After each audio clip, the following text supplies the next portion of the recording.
face da terra, sabia?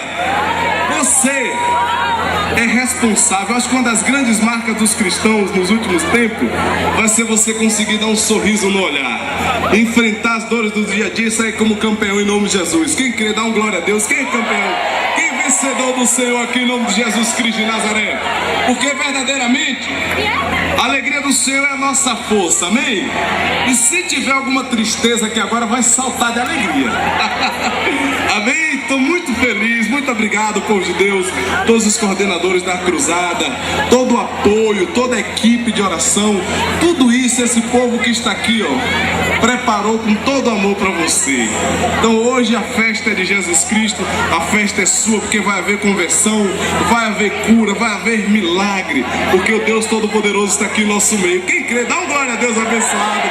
Olha para o irmãozinho que está ao seu lado e diga: meu irmão,